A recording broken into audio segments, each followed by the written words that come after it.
आज के एपिसोड की शुरुआत में मिहिर और नोएना नाश्ता कर रहे होते हैं। मिहिर को वकील का फोन आता है तो नोएना को पता चलता है कि मिहिर की कोर्ट की डेट है। वो मिहिर से पूछती है तो मिहिर उसे छेड़ता है कि कोर्ट की डेट है, हमारी डेट नहीं है। नोएना कहती है कि मुझे याद नहीं रहा। मिहिर कहता है कि तुम्हारा तो दिमाग बहुत तेज है, तुम कैसे भूल गई। नोएना पूछती है कि क्या मैं तुम्हारे साथ चलूं। मिहिर ताने मारता है कि तुम ही वकील हो, तुम भी साथ चलो। नोएना कहती है कि मैं सिर्फ तुम्हें सपोर्ट करना चाहती हूँ। मिहिर कहता है कि तुम मुझे और कितना सपोर्ट करोगी, मैं इतने सारे सपोर्ट के नीचे दब जाऊंगा। नो चिढ़ जाती है तो मिहिर कहता है कि मैं तो मजाक कर रहा हूँ, मेरी ऐसी ही बातें तो तुम्हें अच्छी लगती थी, अब क्या हुआ। नो कहती है कि तुम कोर्ट जाने के लिए लेट हो रहे होगे।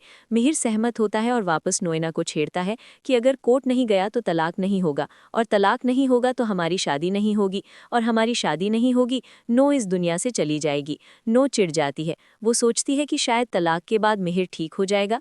दूसरी तरफ चोल में पानी भरने के लिए लड़ाई चल रही होती है। अंगद जल्दी से पानी भरकर आता है, तभी उसके बच्चे उसे गिरा देते हैं और वो भीग जाता है। अंगद कहता है कि मैं तुम्हें नहलाने के लिए ही पानी ला रहा था। तभी उसकी बेटी कहती है कि हमने आपको ही नहला दिया। दोनों बच्चे हंसते हैं तो अंगद कहता है कि तुम दोनों बहुत स्मार्ट हो गए हो। दोनों बच्चे कहते हैं कि हम आपके बच्चे हैं तो स्मार्ट तो होंगे। अंगद वापस पानी भरने जाता है, तभी उसे पता चलता है कि पानी चला गया है। उसके बच्चे कहते हैं कि क्या आप बहुत बड़े बंगले में रहते थे, हमें दादी ने बताया कि आप बहुत पैसे वाले थे। अंगद कहता है कि दादी आपको ऐसे ही कहानियां सुनाती हैं, उनकी बातों पर ध्यान मत दो, अब ये सोचो कि आपकी मम्मी को क्या जवाब देंगे। दोनों बच्चे कहते हैं कि हमें बचा लो। दूसरी तरफ नोइना मिहिर को ऑफिस में देखकर कहती है कि तुम आने के बाद मुझसे मिले क्यों नहीं। मिहिर ताना मारता है कि क्या तुम गणपति बप्पा हो जो आते ही सबसे पहले तुम्हें प्रणाम करूं।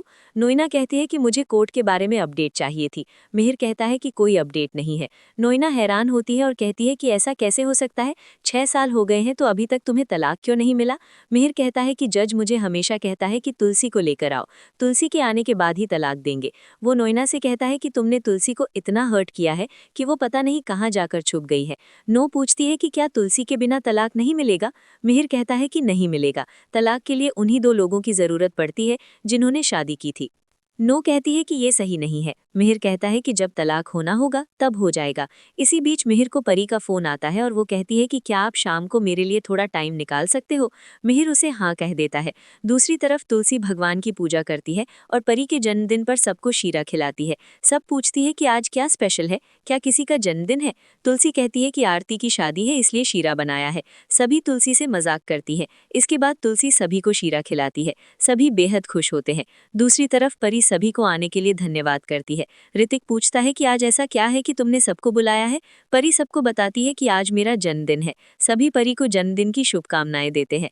परी मिहिर के गले लगती है लेकिन मिहिर कोई प्रतिक्रिया नहीं देता। परी भावुक होती है और कहती है कि अगर माँ होती तो हम अच्छे से सेलिब्रेट करते।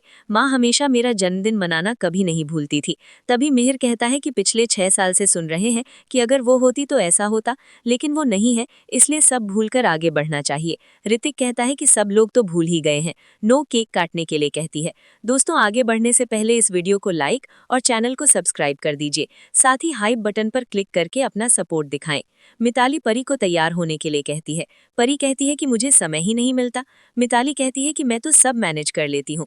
तभी ऋतिक कहता है कि तुम क्या मैनेज कर लेती हो, तुम शॉपिंग करना, पार्लर जाना, ये सब मैनेज कर लेती हो, लेकिन बच्चों की स्कूल और क्लास मैं मैनेज करता हूँ। मिताली और ऋतिक में झगड़ा हो जाता है। ऋतिक कहता है कि तुम पहाड़ों में चली जाओ। मिताली कहती है कि मैं चली जाऊंगी, लेकिन तुम सिर्फ ऑफिस ही जाना, वैसे भी तुम ऑफिस में कुछ नहीं करते हो। जब से तुमने बिजनेस ज्वाइन किया है तुमने बिजनेस डुबा दिया है। ऋतिक कहता है कि मैं बिजनेस और बच्चे संभाल लूंगा, तुम पार्लर में ही जाओ। सूची कहती है कि तुम बच्चों के सामने क्यों झगड़ रहे हो। परी भी उन्हें समझाती है। मिताली परी से कहती है कि तुम अपने भाई को समझाओ। मैंने सोचा था कि ये इंटेलिजेंट है और लाइफ में कुछ कर सकता है, इसलिए मैंने इससे शादी कर ली, लेकिन मैं गलत थी। ये मेरी जिंदगी की सबसे बड़ी गलती है। नाम ऋतिक होने से कोई हीरो नहीं बनता। रणविजय मिताली से सहमत होता है। ऋतिक रणविजय से कहता है कि तुम खुश क्यों हो रहे हो, सबको पता है कि कंपनी में नुकसान तुम्हारी वजह से ही हो रहा है। रणविजय गुस्से में कहता है कि कंपनी के सबसे ज्यादा शेयर मेरे पास ही हैं। ऋतिक कहता है कि वो तुम्हारे पास कैसे आए ये भी सबको पता है, तुम इस घर के दामाद नहीं दीमक हो। रणविजय और ऋतिक में झगड़ा हो जाता है। ऋतिक कहता है कि तुम अपने फोन में अपना बैंक अकाउंट दिखाओ और बताओ कि तुमने पिछले 15 दिनों में बिजनेस से कितने रुपए निकाले हैं। ऋतिक मिहिर को बताता है कि रणविजय ने 12 लाख रुपए निकाले हैं। रणविजय कहता है कि वो पैसे मैंने परी को गिफ्ट देने के लिए निकाले हैं। परी हैरान होती है और रणविजय को साइड में लेकर जाती है। परी रणविजय से कहती है कि तुमने तो मुझे कोई गिफ्ट्स नहीं दिए। रणविजय कहता है कि तुम मेरा दिमाग खराब मत करो और चुप रहो। तभी ऋतिक रणविजय को टोकता है कि क्या बात चल रही है। रणविजय गुस्से में कहता है कि अगर आज मेरी बीवी का जन्मदिन नहीं होता तो मैं तुझे बताता। ऋतिक कहता है कि ऐसी भाषा अपनी चोल में जाकर बोलो। रणविजय ऋतिक को धमकी देता है कि मैं अपनी पर आ गया तो बहुत बुरा होगा।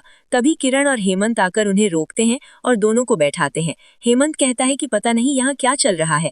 किरण हेमंत से कहता है कि आपको खुद को अपनी जिम्मेदारी समझ नहीं आती और दूसरों को ज्ञान दे रहे हो। हेमंत कहता है कि आपको तो सिर्फ शराब समझ में आती है, आपने ही मिहिर को शराब पिलाना शुरू किया है। दोनों में फिर से बहस होने लग जाती है। हेमंत कहता है कि आपने इस घर को बर्बाद कर दिया है, ये घर बिकने वाला है। किरण कहता है कि मैं ये घर नहीं बिकने दूंगा। तभी मिहिर कहता है कि घर बिक जाने दो, वैसे भी यहाँ क्या बचा है, घर बिकने के बाद सब अपना अपना देख लेंगे। मिहिर नोएना को छेड़ता है कि घर बिकने के बाद तुम कहाँ जाओगी, कहीं मुझे छोड़कर तो नहीं जाओगी, हम दोनों हिमालय चलेंगे। मिहिर केक काट कर खाने लग जाता है। नोएना कहती है कि तुम्हें डायबिटीज है। मिहिर कहता है कि मैंने अपनी खुशी को खुद ही मार डाला है, तो ये शुगर वाला केक मुझे क्या ही मारेगा। मिहिर चला जाता है। इसके बाद गायत्री वहां आती है और पूछती है कि यहाँ क्या हुआ है। सब वहां से चले जाते हैं। ऋतिक परी से कहता है कि अब कभी भी सबको एक साथ मत बुलाना। परी दुखी होती है। गायत्री तुलसी को याद करती है। तभी नो कहती है कि मेरे सामने तुलसी पुराण शुरू मत कीजिए, तुलसी होती तो क्या कर लेती। गायत्री कहती है कि तुम्हारी आंखों में आज भी तुलसी की दहशत दिखती है। नो हैरान होती है। इसी के साथ एपिसोड खत्म हो जाता है।